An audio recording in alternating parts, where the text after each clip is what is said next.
Hello, Reformers, and welcome back to Blood for Land. Now, as you can see, I've just entered the tournament once again, and I should really address something very quickly. If you are waiting for Pendor, the newest version of Pendor, the 3.8.4 version series to commence, then just bear in mind that I'm getting a couple of things ready. I'm just sorting out what I should be doing with that, but also do bear in mind that I have, I think, made over... I think over 300 videos actually total on Pendor in the past. And, no, actually 400, 400? No, 300, yes, that was correct. And anyway, I have made over 300 videos on Pendor in the past, and if you'd like to see those series, then I will link those in the comments section below. So you can actually check those out if you have a hankering for Pendor and you just can't wait for the new series to start. Also, the reason why I'm kind of focusing on Blood for Land mostly is because there's a new version coming out very soon, and the mod creator, in my opinion, deserves a lot more recognition, because this is a very unique concept, and while we have seen this in things like Flash games and other games in general, this is a mod. This is a mod for Mount and Blade, and you would never have ever thought that this kind of thing could be possible, but the skill and expertise has made that possible from the mod creator. So I personally just feel like making as many videos as I can of Blood for Land before the new update comes out will give it a good amount of recognition, and hopefully it will get it more downloads and support the modder, because really that's what I do. I mean, I'm trying to support the modding community by making videos on the lesser known mods as well as the more popular mods, because these lesser known mods, they really do need a little bit of extra help, because you know, they're not focusing on popular culture in any way. They're not focusing on things like Game of Thrones or Lord of the Rings or, you know, whatever you want to come up with. This is a very unique concept, and in my opinion, it deserves much more in the way of recognition than it currently is getting, and hopefully my videos have helped it a little bit, but you know, I'm just saying that I personally feel like it really deserves a lot more, because the mod creator is actually extremely hardworking as well, as you've seen. Has already come out with an update, and it was, I don't even know, it was probably like a month after it actually came out initially, and the changes are absolutely staggering. And I have no idea how to mod. I've said that many times. I have no idea how to mod at all, and that just actually furthers my amazement, I suppose. Maybe if I knew how to mod, I would think less of it, but I don't think so somehow, because again, it's coming up with so many different systems. You know, the hunting system is completely new. Had to create a map for that. Had to, you know, make those little treehouse things. I don't know. I mean, they're probably available somewhere. Maybe, I don't know. But the main thing is, all of those extra NPCs, all the extra dialogue, all the extra systems in place, like upgrading your own units, actually having a companion that you can upgrade, you know, making the dialogue options for that. I mean, I don't know how difficult or how easy that is, but the amount of work and vision involved in getting those things done is actually really quite a testament to the work ethic of this particular mod creator. And you know, if every mod creator was like that, then we'd have upgrades and updates and all that sort of thing that would actually significantly change gameplay for the better every single time a mod was updated. And obviously some of the time you're not always going to have that, because some of the time it's just bug fixes or optimization or, you know, other things below the hood, under the hood, that will improve the mod in some way. But obviously, you know, with this, it's just, I don't even know, just every single update I have just absolutely loved. And obviously, I say every single update, but literally it's only been one update, so, you know, I'm just basically spouting that I very much enjoy Blood for Land, and I hope you do as well, because the mod creator definitely needs that support, and I think he definitely deserves it as well. Anyway, I'm going to be fighting in the two-handed tournament again, because that gives us a good amount of dinars, a little bit of an extra boost, and I've gone on a bit of a rant about how I really enjoy Blood for Land, but maybe that's a good thing. Is that a good thing? I think that's a good thing, because I think that says exactly what, you know, people need to hear, which is that I very much support the modding community when they are this ingenious. And so I'm gonna obviously just cut away here, because I'm going to need to fight these guys very, very hard, and, well, Yeah, this guy in particular is going to take a long time to die, I think, so hopefully I'll be able to kill him soon. And then we'll move on to the next enemy. I think I'm going to cut back when we're fighting against the Immortal, because I think that's the one that we failed against last time. Alright, so it seems like I have advanced to level 9, which is actually... Oh no, I don't think I upgraded myself at all before coming in here. So should I upgrade myself now? What? I have 5 points? Oh my, okay, I did not know I had 5 points. Well, that's going to be a little bit tricky then, isn't it? Yes, that's going to be very difficult. Okay, well, I guess what I should do is probably increase my power strike a little bit, but also get some more strength, so I guess I'm just going to go with that. And then just get a bit more in Iron Flesh as well. And, well, I'm not using a shield. Am I using a shield? I'm not really using a shield, actually, so maybe I should just get some horse archery or something to make ourselves a little bit better with throwing weapons on horseback, because we are going to get a horse eventually. And let's improve our forestry, gold mining and everything. Let's get some more iron mining too, and I think that would be fine. We don't really need anything else as far as I'm aware. Doesn't seem like it. It seems just like combat skills and the resource gathering things are the best things to go for. I don't think anything else is actually going to make too much of a difference. So let's go for some one-handed here. Just in case we want to do the one-handed tournament at some point, it's a good idea to have a little bit of extra skill there. So I'm going to try and kill the Immortal. This is going to be a bit difficult, I think. Ooh, we do a lot of damage with the overheads. Let's continue doing the overheads. Yes, take that, Immortal. You're very, very... You have a very red face now, don't you? Have you been running? Have you been running? Yes, he has been running. Especially considering the blood is everywhere. Yes, the blood... Okay, so let's just continue. Oh, there we go. We killed him. Is that the end? Oh, no. The dual champion. The dual champion is going to be very, very difficult. Where is he? There he is. Okay, so... Wait a minute. He looks like the merchant. Looks like the merchant. From Praven or Sargoth or something. Seems to have the merchant's gear on. That's, oh, what the... Oh, right. Okay. Did you see that? I think you did. I think you did see that. That seems like a weapon that has been modified slightly. I don't know whether the mod creator is going to tell me, but that's rather amusing. Because, did you see the speed on that? That speed was insane. Okay, so, yeah, what I wanted to do was actually buy a shield for Colborn. So, I'm going to buy a really terrible shield for him right now. Am I? Yeah, I'm going to buy a really terrible shield for him right now because he has none. And I actually did buy a helm for him just a few minutes ago. So I think that getting him a shield's actually going to make a bit of a difference. He has a pretty terrible weapon, but I think that should be fine for now. I'm going to be making him into a heavy knight eventually. He has not leveled up, so a little bit sad about that. But otherwise, I think we're fine. So what we're going to do now is we're going to leave the hometown of... You know, wherever we are, actually, and then we're going to go into Wesfrak, and we're going to try and get a horse. Now, beforehand, Wesfrak was, you know, somewhat sparse in the amount of actual NPCs that were present here, but it seems like the mod creator has added a bunch of extra NPCs to speak to. One in particular wanted to give me a task, but I said no because... It said, strong commander. Yes, those words will always be synonymous with me running in the other direction or something. Because, yeah, even though I may be reasonable and okay at things, I'm not always the greatest. So let's have a look here. Yes, so here we go. Now these, yeah, this is exactly what we want to do. So they have a lot of horsemen, so be sure to counter them. Okay, well, I have a Bardiche.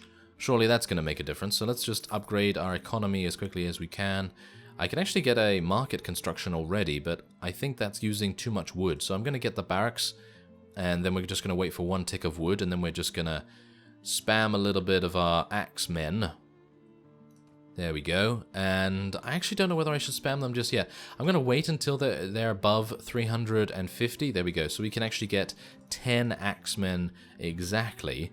And hopefully that's going to make a difference. Because if we start off early and actually just go and attack them, that means that they're not attacking us. And maybe a good offense is a better defense. What's the saying again? Yeah, what is that saying?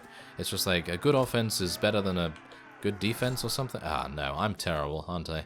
Absolutely. Well, as you can see, the Axemen have actually done a pretty decent job at thwarting the horsemen so far, but obviously we are going to have some more problems with these. Can I? Yeah, there we go. Stop that guy. Yeah, that's what you get. Okay, so let's just hit this a little bit. We need some wood. Wow, we're getting a lot of wood with the bardiche. Very nice.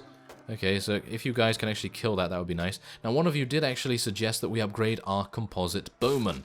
And I'm probably going to be doing that, actually, because composite bowmen in general are actually a unit that I use relatively a lot. So it's probably a good idea that I upgrade it a little bit. Now, of course, I'm going to be attempting just to keep the majority of our units relatively low. The number of our units, that is, relatively low. And I'm going to try and get the Iron Age as soon as possible, because obviously I always try to do that, but some of the time I'm unable to because, well, you know, the enemy likes to attack us, and that's not very nice of them, is it?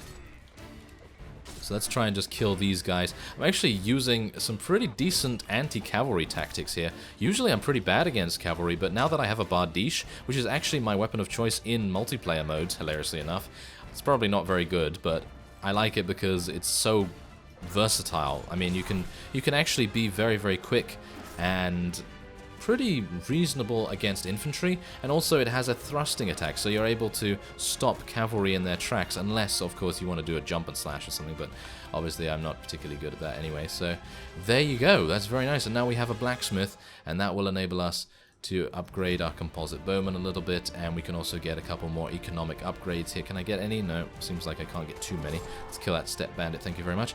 Now, what I would like to do is try to get a temple very, very quickly, because I have read in the notes on the download page that if you have a... oh, what is it now? If you have a shaman, I think it is. If you have a shaman or something, I think the shaman actually heals your units by a small amount every time it gets a kill. And I thought that might be quite nice. So let's get that here. Ah, I see. I don't think we can actually get a shaman now because we are playing a different faction, maybe. Let's see whether that's actually the case, but yeah, I think the monks are actually going to be pretty decent. I think that's the first Axeman that has actually died, isn't it? Is it? No, it's the... oh, it's the fourth. Oh, okay, well, that's fine. That's actually fine, because we're actually doing reasonably well right now. And we're defending with a very minor force, which is what I anticipated we would try to do. Hopefully we're gonna do a little bit better here. I'd like to get some more wood, please. Can you give me some more wood? There's a tree over there. I should probably go and chop that down, shouldn't I? So let's go and get the... I like the wagons, actually. I think the wagons might actually be better than the mine shaft, so I'm actually gonna wait for the wagons right now. We only have to wait another tick because we have another 44 wood incoming, and we need 44 exactly. So that should be fine. Can we not... what do I need? Oh, I need iron. Oh, of course I need iron. Great. That's terrible, isn't it? Well, anyway, I think what I'm going to do is I'm going to cut away here. We're going to try and see if I can be a little bit better when it comes to actually producing our units. And once we have a pretty reasonable force, I'll cut back. Well, so far it's actually not going too badly, but now I have remembered that the elite units of the enemy forces here are called, well, I think they are called Champion Mountaineers. I have bad memories of that because we were playing in the Bear Mountain area of the previous version, and they have Champion Mountaineers. I'm actually a little bit worried about those. So let's see if we can actually avoid them killing us entirely. So I'm going to just summon a couple of monks here. Summon the monks, and then we're going to get some composite bowmen as well. Yeah, you're right, I do actually use them quite a lot, don't I? Yeah, I do use them quite a lot. Ooh, a little bit of a lag there for some weird reason, but it's okay. Ah, it's because we have more enemy spawns. Okay, so let's stop these guys from walking. Ah, that was a little bit of a misplay on my part, but it's okay. Our Axemen will deal with him. And yeah, as you can see, we have actually a lot of Axemen right now. We have 57 of them. The reason why I'm spamming Axemen is mainly because the enemy forces here, I have noticed, will spawn only cavalry, but because they're only spawning cavalry, they have less, shall we say, value points. If you think of value points in the background, then they have less value points than if they were to spawn infantry.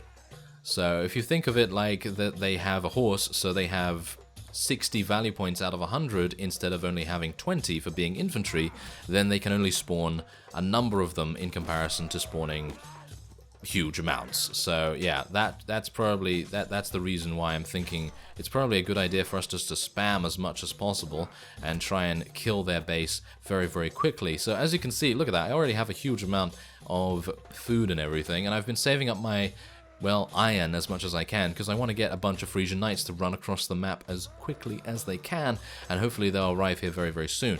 Obviously I could have spawned Termers instead, but I don't know. I think we're okay right now. As you can see, I mean, look at this. We just have a bunch of units surrounding their forces, and we should be okay. I'm actually gonna get what should I get here? Well, that's the thing. I actually, ooh, here we go. Yep, there we go. They're actually spawning some peasants now. This is exactly what I mean. So now this is the huge wave. This is the huge wave that I was talking about, and this is why initially I thought to myself, okay, yeah, it's probably a good idea for us to spawn. Ah, there we go, I'm dead. Well, that's kind of a shame. Do I have 150 gold? I'd like to actually revive myself. I was doing pretty reasonably as Moon, so, you know, I wouldn't mind actually spawning as us again. Ah, I need another 9 gold. Well, yes, anyway, that's the reason why I was thinking that along those lines, because when you have an overwhelming force of Axemen, and they only have about 5 cavalry, the Axemen are always going to win in that respect, because even if the cavalry are able to kill 2 of them each, you're still going to have a force of Axemen available. Whereas if you're fighting infantry, it's probably a good idea just to go for some really elite units whenever you can, because then the Frisian Knights are going to take so long to die, eventually, hopefully, then you're going to be in a much better position in general. So even if you do have that kind of thing happening, it's probably a good idea to just go with the opposite, because even if, you know, even if you have an overwhelming amount of cavalry and you're going against other cavalry, I don't know whether that's a good idea. I don't know. It really depends. It depends on if you have the resources to do so, because obviously I currently have the resources to spawn a bunch of Terma horsemen, so I'm going to be doing that. Thank you very much. And now I'm also going to be getting composite bowmen, I think. Yes, composite bowmen, there we go. Yeah, we do spawn quite a few of those, so I'm probably going to upgrade those as soon as I can. And we do have 1 in riding skill, don't we? So what I'm going to do is I'm actually going to get on this horse here and see what I can do about getting across the battle. There we go, battlefield. And as you can see, even without me there, we are able to attain victory. And that's hilarious, because usually we're not able to do that, and usually I'm actually needed there to get any progress whatsoever. But in this case, nope, our forces are doing very, very well, and hopefully I'm not going to die by a lance or anything. Yes, that would be pretty terrible. So as you can see, we've almost won. We have... Wow, I didn't even need to do anything. Wow, that was fantastic. Okay, well, there we go. 2,500, and we also have the ability now to acquire a horse from our fellow at the back of the town there. Alright, well, I seem to recall this horse is not the best in the entire game, because I think you actually acquire a better horse later on, but this will be a nice horse until we're able to get something a little bit better. Now, this requires 2 in riding skill, so I very much hope that Colborn will be able to use it. So I'm just going to exit Wesfrak real quick, and we're going to go back to our hometown, because we're going to spawn right on Colborn. There he is. Hello! Yes, so do you have enough riding skill? Yes, you do. Thank you very much. So he is going to be using the Sterling Horse for the foreseeable future. I'm actually unsure whether I should give him the scythe. Probably not. It's probably pretty bad on a horse, but anyway, there we go. How much? What are his stats actually like? He has 2 in riding. Yeah, pretty standard stats actually. Not too bad. Gonna need to advance him a little bit more, in my opinion. Get him some better armor and everything, but yes, there we have it. I think it's actually really, yeah, now that I've done a battle as well, by the way, I can now participate in another tournament, if you can believe that, I think. So that would then mean that we can just gain, well, insane amounts of money if I'm able to actually, you know, kill those guys. But the duel, what is it, the duel master or something is just insane, absolutely insane. So hopefully we'll be able to beat him next time. So it's highly unlikely, isn't it? Yes, highly unlikely. Anyway, I thank you very much for watching, and I will see you next time.